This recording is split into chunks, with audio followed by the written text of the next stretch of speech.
So this free agent period in 2025 has been quite surprising. And I think we need to make a video that just goes out there and talks about the what-ifs, the what coulda beens. Because it's been no secret that heading into July 1st, 2025, let's just say a month ago, at the beginning of June, Stanley Cup Finals are going on, everybody's talking about players, everybody's talking about who's going to move. Everybody thought that there would be another free agent frenzy, quote-unquote.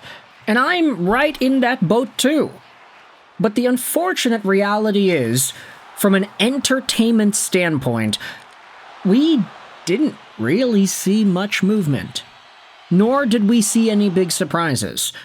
A few years ago, it was a really, really big surprise when Johnny Gaudreau signed with the Columbus Blue Jackets, of all teams. It was a really big surprise when Matthew Tkachuk wanted out, and he inevitably got sent to Florida. It was a really big surprise when we saw Artemi Panarin sign with the New York Rangers. Hell, even last year, Marchand, free agent, goes to Nashville. Stamkos, free agent, goes to Nashville. Gensel, free agent, goes to Tampa. Even Tyler Toffoli and Jake DeBrusk, there were guys on the move. And unfortunately this year, by comparison, it's been one of the maybe worst NHL free agency periods in terms of entertainment value and drama and folks making big shocks. I mean, it's kind of a shock to see some of the things that went down, but the things that went down was that players decided to stay. Either they stayed or they got moved, or there were already big rumors about players signing where they were going to sign and they just ended up coming true. Vladislav Gavrikov went to the New York Rangers from LA, but that wasn't surprising to anybody. We already knew it was going to happen. Mitch Marner was traded from Toronto to Vegas, and he got a sign and trade done. Noah Dobson was linked to Montreal for quite a while before he ended up getting sent over there. But during the actual free agent frenzy part of the summer, this is where things didn't go the way of the entertaining. Because Sam Bennett, Aaron Ekblad, and Brad Marchand, they all stayed in Florida. John Tavares, he stayed in Toronto. Brock Boeser, he stayed in Vancouver. Nick Ehlers was a big name, but, I mean, he wasn't signed on day one. It wasn't really a big deal at the beginning. He then went to Carolina, and it's like, okay, he went to Carolina. Is he the biggest free agent, like the biggest pure free agent that ended up getting signed during free agency? I mean, this, by comparison, was not that big, because the biggest names were Ehlers and Mikael Granlund, of all people. So with that in mind, I wanted to go over some of the woulda, coulda, shoulda, almost situations that surround this 2025 free agency period. Let's talk about some of the guys that ended up staying on their teams and some of the teams that were interested in these guys. Starting out with Brock Boeser. Here's a tweet posted by Williston Relander that went out there and talked about the Toronto Maple Leafs. According to Nick Kyprios, the Toronto Maple Leafs offered Boeser a higher AAV than Vancouver did, but Vancouver offered more term. After Brad Marchand re-signed, it seems like Boeser was plan B for Toronto.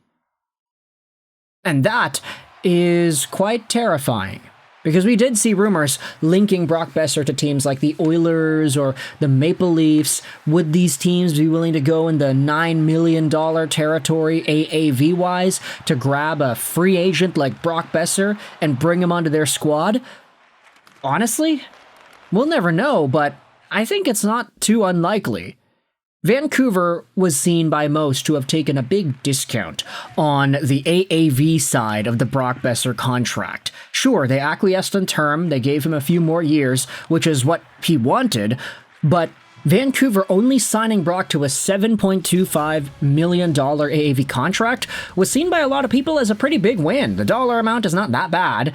It's very reasonable. It's almost aligned with what Boeser was making before, if you consider the percentage of the cap and how much the cap is increasing. So Brock signed in Vancouver at a win because he took a longer term. And for Vancouver, we can get into the feelings of Canucks fans as we make more videos throughout the week. But aside from the naysayers that are getting ticked off at the Canucks bringing back the same core, essentially, there are a number of Canucks fans that see Brock Boeser's contract with the team as a positive move.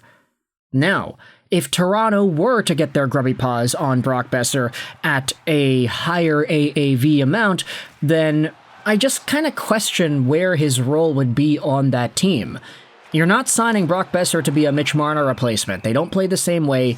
Marner is a lot more dynamic. He drives play, he can pass, he can penalty kill, and he's quick. Boeser doesn't really do that. He's like evolved into the best version of a net front guy who has some slick hands in tight, who can position himself well, who can snipe it once in a while, but just overall a guy who gets paid to put the puck in the back of the net. I don't know if the Toronto Maple Leafs necessarily needed more of those, especially with John Tavares re-signing too. I guess if you just want winger support, Brock Boeser can provide that, but he's not really the fastest. I don't really know if he'd fit with Craig Berube's style of hockey. So maybe it's for everybody's best interests that Brock ended up staying in Vancouver. Plan B for Toronto? No thanks. Let's go over to a different conversation now and talk about one of the other free agent wingers that was high up on everybody's list, it seems like. It's Brad Marchand. Because there was a post made on rg.org by James Murphy on July 1st that talks about how Utah was ready to outbid everybody for Brad Marchand. Here is the main takeaway that was talked about by an anonymous NHL source. Utah was ready to beat any offer for Brad Marchand, an NHL source told RG on Tuesday night. I was told $9.5 to $10 million cap hit per season. I know Marchand was starting at 4 years with the Panthers and planned to do the same if he had hit the market, so it had to be at least that if he got there. And so now, when you think about this, Brad Marchand had approximately $10 million a year on the table from the Utah Mammoth. 10 mil by 4 years, $40 million in total contract value. The real contract that Marchand ended up signing, $5.25 million by 6 years. So if you do the math on that, 525 multiplied out by 6, that's $31.5 million bucks. Brad Marchand took a $9 million discount to stay in Florida throughout the course of a contract that takes him till 43 years old.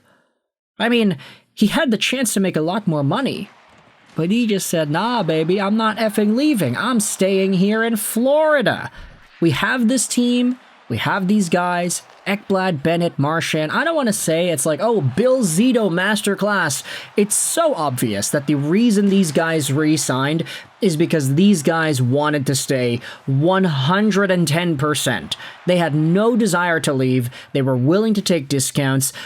You can talk about the take-home pay, you can talk about the state tax, that definitely plays a part into it too, but at the end of the day, these guys took significantly lower AAVs to stick around in Florida, and that speaks a lot more to the team culture and the vibes of the Panthers, more so than it does to any sort of masterclass work that Bill Zito did to get these guys to want to stay. You can say that the entire body of work that Bill Zito did over the past few years is what led to this moment, because Bill Zito built the team that these guys want to stick around on, but it's not Bill Zito himself that was like, hey, Brad, how about we give you 6 years? Like, they took a lesser AAV. That's how it worked.